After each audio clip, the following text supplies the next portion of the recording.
तुझको लगता है कि हम रिश्ते की दुहाई देंगे? हम वो हैं जो तेरे चेहरे से दिखाई देंगे और हमको महसूस किया जाए खुशबू की तरह। हमको महसूस किया जाए खुशबू की तरह। हम कोई शोर नहीं है जो सुनाई देंगे और फैसला लिखा रखा है हमारे खिलाफ। फैसला लिखा रखा है हमारे खिलाफ। आप क्या खाक अदालत में सफाई देंगे? दोस्तों, आज का वीडियो दो तरह के युवाओं के लिए है। पहले वो जो एक बहुत बड़े भ्रम में है, उन्हें ये लगता है कि मेरी वाली सबसे अलग है, मतलब समाज मेरे विरुद्ध जा सकता है, मेरे अपने, मेरा परिवार मेरे अगेंस्ट हो सकता है, पर ये जो लड़की है जो खास है, वो अंतिम सांस तक मेरा साथ निभाएगी। और वो इसी भ्रम में जी रहे हैं और अपने रिश्ते को शिद्दत से निभा रहे हैं। दूसरे वो जिन्होंने अपना समर्पण के साथ उस रिश्ते में 100% दिया, इस उम्मीद से कि इसी लड़की से मेरी शादी हो गई, उसे अपना हमेशा टॉप मोस्ट प्रायोरिटी पे रखा। 4 साल, 5 साल, 10 साल, 12 साल, कुछ रिश्तों को 15 साल भी हो गया, लेकिन अब या तो उन लड़कियों की शादी हो चुकी है या होने वाली है। और ये वो लड़के हैं जो खुद को ठगा सा महसूस कर रहे हैं और नहीं समझ पा रहे हैं कि खुद को कैसे संभालें। मैं ईश्वर से प्रार्थना करती हूं कि हमारे दो व्यूअर्स की ये सच्ची कहानी दिव्य मार्गदर्शन की तरह युवाओं को प्रेरित करने के लिए ईश्वर प्रयोग करे। इस कहानी को सुनाने से पहले मैं एक सवाल का जवाब देना चाहूंगी। हमारी एक फीमेल व्यूअर हैं, उन्होंने कहा कि दीदी, मैंने ये नोटिस किया है कि आप रिलेशनशिप की जब बात आती है तो लड़कों के फेवर में बोलती हो, ऐसा क्यों? और उसका जवाब ये है कि आप ये नोटिस करें कि बात जब नौकरी की आती है, पैसे की आती है या घर की जिम्मेदारी की आती है, इन सब चीजों को पूरा करना लड़कों की मजबूरी है, लड़कों की रिस्पॉन्सिबिलिटी है। पर वहीं जब बात लड़की की हो तो लड़की के लिए कोई उसकी मजबूरी नहीं है। जॉब करना, पैसा कमाना लड़की की चॉइस हो सकती है। एक बड़ा आंकड़ा भी देखें तो आप ये देखें कि अगर कोई लड़की ये मना कर दे कि उसे जॉब नहीं करनी है, तो भी उसकी शादी हो जाएगी एक ऐसे लड़के से जिसके पास अच्छी जॉब है। पर जहां एक लड़का कमा नहीं रहा है, उसके पास करियर नहीं है, उसकी शादी भी नहीं होगी। ये एक बहुत बड़ा अंतर है। और अगर मैं भारतीय कानून की बात करूं तो भारतीय कानून में अगर एक लड़का लड़की समर्पण के साथ एक रिश्ते को निभा रहे हैं और उनके रिश्ते को 4-5 साल हो गए, अब वो लड़का किसी भी कारण से बैक स्टेप होता है और शादी से मना करता है, तो लड़की चाहे तो उस पर तमाम तरह के मुकदमे लगा देती है, शोषण का, बलात्कार का, किडनैपिंग का, ये करके कि मुझे दिग्भ्रमित किया और मुझे शादी का वादा किया, मेरे साथ फ्रॉड किया, और कानून उसके खिलाफ कार्रवाई करता है। पर अफसोस, कितने लड़के इस तरह के मुकदमे दायर कर पाए हैं जो ये कह पाए कि मेरे बेशकीमती 7 साल, 8 साल, 10 साल इस लड़की ने खराब किए, मुझे शादी का झांसा दिया और अब वो बैक स्टेप हो रही है। ना के बराबर। और सबसे इंपॉर्टेंट, जब लड़कियों का ब्रेकअप होता है तो वो अपने आप को 4 दीवारी में कैद करके अपने कमरे में फूट के रो सकती हैं। पर दुर्भाग्य यह है कि हमारा समाज और हमारा परिवार लड़कों को इसकी भी अनुमति नहीं देता है। लड़के रोते बिलखते, आंसू छुपाते हुए कोई कोना खोपचा ढूंढते हैं जहां कोई रोता हुआ ना देख ले। ये एक बहुत बड़ा अंतर है। अब हम बात करते हैं कहानी की। यहां पर हमारे दो व्यूअर्स हैं, उन दोनों की जो 1-on-1 सेशन में जो काउंसलिंग थी, उसमें दोनों का सवाल ये था कि मेरी गर्लफ्रेंड की शादी हो चुकी है और अब 2-2.5 महीने बाद वो वापस आई है, कॉल कर रही है, वो बात करना चाहती है, तो क्या मुझे बात करना चाहिए या नहीं? इसका जवाब हम बाद में देखेंगे, लेकिन सबसे पहले हम कहानी सुनते हैं। हमारे जो पहले व्यूअर हैं वो राजस्थान से हैं। उनके पिता की जब वो उनकी छोटी उम्र थी उसमें ही देहांत हो गया था। वो अपने परिवार में बड़े थे, 2 बहनों की जिम्मेदारी थी और समर्पण के साथ वो पढ़ाई कर रहे थे। अच्छा, उनका जॉब लग चुका था और वो कॉन्फिडेंट थे कि इसी लड़की से शादी होगी। लेकिन एक और अच्छा बेहतर विकल्प मिलने के बाद उस रिश्ते को 8 साल हो चुके थे, फिर भी वो लड़की बैक स्टेप हो गई और रीजन दे दिया कि पापा नहीं माने। उसके बाद हमारे वो व्यूअर बताते हैं कि मैं ठगा सा रह गया। उसके बाद देखते देखते उसकी एंगेजमेंट हो गई, शादी जिस दिन थी मैं घबराया हुआ था, मैंने कभी ड्रिंक नहीं की थी और मेरे दोस्त ये कह रहे थे कि उस रात तुम्हारे लिए वो रात निकालनी बहुत मुश्किल होगी, जब तुम्हारी गर्लफ्रेंड की शादी होगी तो तुम हमारे पास आ जाना। उन्होंने बोला कि मैम ईमानदारी की बात मैं ये बताना चाहूंगा कि आज मेरे पिता अगर जिंदा होते तो शायद मैं जरूर जाता अपने दोस्तों के साथ और मैं ड्रिंक करता। पर मुझे ये लगने लगा कि टेम्परेरी बेस पर अगर मुझे ये हीलिंग मिल भी गई इस नशे से और कहीं मुझे आदत लग गई तो वो लड़की तो मिली नहीं है, साथ ही साथ मेरे ऊपर 2 बहनों की जिम्मेदारी है, तो फिर वो कौन पूरी करेगा।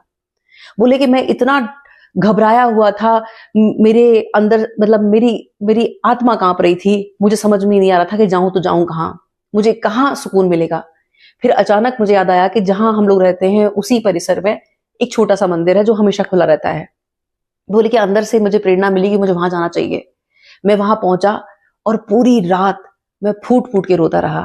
बोले कि उन्होंने बताया कि उस परिसर में छोटी छोटी मूर्तियां हैं और मेन जो उसका जो खुला वाला एरिया है वहां पर एक शिव जी का शिवलिंग है और एक नंदी की वहां पर वो स्टैचू है। बोले कि मैं उस शिवलिंग को पकड़ के मैं रात भर रोता रहा, मैं घबराया हुआ था। लेकिन जैसे तैसे वो रात निकली और वो बोले कि मेरा दिन तो निकल जाता था क्योंकि मेरे पास जिम्मेदारी थी, मुझे काम भी करना था, लेकिन जब रात आती थी तो मुझे एंग्जाइटी होती थी क्योंकि मुझे वो याद आता था कि अब वो अपने ससुराल में होगी, अपने हस्बैंड के पास होगी और वो चीज मुझे सोने नहीं देती थी और मैं घबरा के उठता था। बोले फिर मुझे यही एक दिमाग में आता था कि मुझे सीधे जाके मंदिर जाना है। बोले कभी मैं 12 बजे कभी 2:30 बजे सीधे भागकर मैं उसी मंदिर में जाता था और फिर जब तक मुझे अंदर से जब तक मुझे रोना आ रहा है मैं फूट फूट के वहीं रोता था और फिर उसके बाद में घर आता था। बोले कि ऐसे करते करते तकरीबन 1.5-2 महीना निकला, लेकिन उस लड़की की कोई खैर खबर नहीं थी, मैंने भी अपनी तरफ से कोई मैसेज नहीं किया। बोले कि अब तकरीबन 2.5 महीने के बाद उस लड़की का कॉल आया है। कॉल आने से पहले मैंने आपके कुछ वीडियोस देखे थे तो मैं असमंजस में था कि मुझे बात करनी चाहिए कि नहीं करनी चाहिए, क्योंकि मैंने अब पहले से अपने आप को हील कर लिया है, मैं बेहतर पोजीशन में हूं। पर मैं ये जानना चाहता हूं क्या बात करनी चाहिए, ये उनका सवाल था। अब अगर हम अपने दूसरे व्यूअर की कहानी सुने तो उन्होंने बताया उनके भी रिश्ते को 8 साल हो चुका था और वो आश्वस्त थे कि शादी यही होनी है। हमारे जो व्यूअर हैं उनके परिवार में सबको पता था, सब लोग उनको भाभी कह के एड्रेस करते थे, उनके भाई बहन उनके माता पिता उन्हें बहू के रूप में देखते थे। पर लड़की के पास एक और कोई बेहतर विकल्प आने के बाद जब उसके घर में शादी की बात चल रही थी तब उसने अपने परिवार में अपने माता पिता से बोला कि वो ऐसे से ऑलरेडी एक लड़के को जानती है, शादी करना चाहती है। उन्होंने क्लियर कहा कि हम तुम्हें भी मार देंगे, जहर खिला देंगे और खुद भी खा लेंगे, लेकिन हम वहां शादी नहीं करेंगे। हमारी जो व्यूअर हैं उनके माता पिता भी गए शादी की बात करने, लेकिन पेरेंट्स नहीं माने। उसके बाद उस लड़की ने अपने आप को पूरी तरह से आइसोलेट कर लिया, डिस्कनेक्ट कर लिया। बोले कि मेरे पेरेंट्स जब बात करने के गए थे उसके बाद उसने कोई बात नहीं की। मैं जब कॉल करता तो फोन स्विच ऑफ आता, मेरे पास कोई और ऐसा व्यक्ति नहीं था जो हम दोनों के बीच में कोई कॉमन होता जो उस तक मेरा मैसेज पहुंचाता। सोशल मीडिया वो जो अकाउंट था उस पर वो ऑनलाइन आ नहीं रही थी। बहरहाल उसके बाद रोका हुआ, एंगेजमेंट हुई और कोई एक अंकल थे उनके माध्यम से ये पता चला कि उसकी शादी भी है। जब मुझे शादी की डेट पता चली तो वो मेरे लिए एक जीने मरने वाली स्थिति थी। बोला कि मैम मैं ड्रिंक करता था, मैं बियर पीता था, लेकिन जब मुझे वो डेट पता चली कि उस लड़की की डेट इस तारीख को है, वेडिंग उसकी इस तारीख को है, बोले कि मेरा चैन सुकून सब कुछ हराम हो रखा था। उसके बाद मैंने डिसाइड किया कि दिन तो मैं कैसे भी निकाल लूंगा, लेकिन रात में अपना ड्रिंक लेके ही मैं करूंगा। बोले कि मैं अंधाधुंध शराब पीने लगा सिर्फ इस उम्मीद से कि बस ये रात मेरी कैसे भी कटे और मुझे वो याद ना आए कि वो अपने ससुराल में है या वो अपने हस्बैंड के पास है। बोले कि दिन में मैं अपने आप को काम में व्यस्त रखता था, रात को मैं इस तरह से नशे में रहता था। बोले कि इस बात को करते करते तकरीबन 15 दिन बीत चुके थे और एक दिन अचानक रात को 2-2:30 बजे मेरी नशे की हालत में था, मैं नींद में था, अचानक से मेरी नींद खुली और मेरे भीतर से एक आवाज आई कि ये तू क्या कर रहा है और किस रास्ते पे जा रहा है। मुझे लगा कि मेरे भीतर किसी ने ये कहा है कि उसने तो अपना एक समझदारी वाला निर्णय ले लिया और वो आगे निकल गई। उसने अपने माता पिता की बात मान ली, तो उससे पूरी तरह से कांटेक्ट तोड़ दिया। पर अब ये तू क्या कर रहा है? बोले कि उस दिन मैंने ये संकल्प लिया कि अब मैं इसे कंटिन्यू नहीं करूंगा। बोले कि मेरा जो अपना बिजनेस है वो मैं अपने और जो स्टाफ मेंबर्स हैं उनके भरोसे छोड़कर मैंने कहा कि मैं 1 वीक के लिए बाहर जाना चाहता हूँ। मैं सीधे वृंदावन धाम आया और वहां मैंने राधा नाम की महिमा को जाना। बोले उसके बाद मैं संकल्पबद्ध था कि मैं अपने दिन की शुरुआत राधा जाप से करूंगा। मैंने जाप शुरू किया और उसके बाद मैंने ये अपना चींटियों को दाना डालना, मछलियों को दाना डालना और गौ सेवा करना मैंने स्टार्ट किया। और उन्होंने बताया कि मैम मैंने कुछ पैसे सेव कर रखे थे ये सोचकर कि जब उस लड़की से मेरी शादी होगी तब मैं उसके ऊपर खर्च करूंगा। तभी मुझे किसी ने बताया कि 2 गरीब लड़कियों की जिनके पेरेंट्स नहीं है उनकी शादी होनी है और उसमें कोई सहयोग की जरूरत थी। तो वो सारी जो सेविंग थी वो मैंने उन लड़कियों को दे दी और उस दिन मुझे एक असीम संतुष्टि की अनुभूति हुई। जब मैं सेवा भाव से जुड़ गया, जब मैं सत्संग सुन रहा था, मैं जाप कर रहा था और गौ सेवा कर रहा था, तो भीतर से एक फुलफिलमेंट वाला मुझे फील आ रहा था और मुझे लग रहा था कि हाँ मैं एक सही ट्रैक पे हूं। और उसके बाद अब जब सब कुछ बहुत अच्छा चल रहा था, अब उस लड़की का कॉल आया है। मैं असमंजस में हूं कि मुझे बात करनी चाहिए कि नहीं। तो मुझे लगा कि मुझे ये आपसे शेयर करना चाहिए अपनी कहानी भी, और अब मुझे ये वैल्यूएबल एडवाइस चाहिए कि करनी चाहिए कि नहीं करनी चाहिए बात। यहां मैं हर उस युवा को बताना चाहूंगी कि जो आपको रोता हुआ छोड़ के गया है, उसके बाद उसे आप मरा मान लें, उसके प्रति घृणा का भाव ना रखें, उसे बद्दुआ ना दें। आप ये माने कि अगर आपकी नेक नियत है, आपने समर्पण के साथ प्रेम किया और अगर वो नहीं मिला तो प्रेम लौटकर आता जरूर है और आपको वो मिलेगा जो नियति ने आपके लिए निर्धारित कर रखा है। अगर आपको वो नहीं मिला जो आप चाहते थे, तो विश्वास करें कि आपको वो मिलेगा जो एक्चुअल में आपके इस प्रेम को डिजर्व करता है। अब बात अगर लड़कियों की बताऊं, तो लड़कियों के दिमाग में ये चीज होता है कि स्मार्ट तरीके से वो ये डिसीजन तो ले लेती हैं, पर अपने पति में भी वो प्रेमी ढूंढती हैं, वो लॉयल प्रेमी जो 8 साल से समर्पित होकर उन्हें प्रेम कर रहा था। अब वो उसको लैक करती हैं, उस फीलिंग को। अब उन्हें दोनों हाथ में लड्डू चाहिए।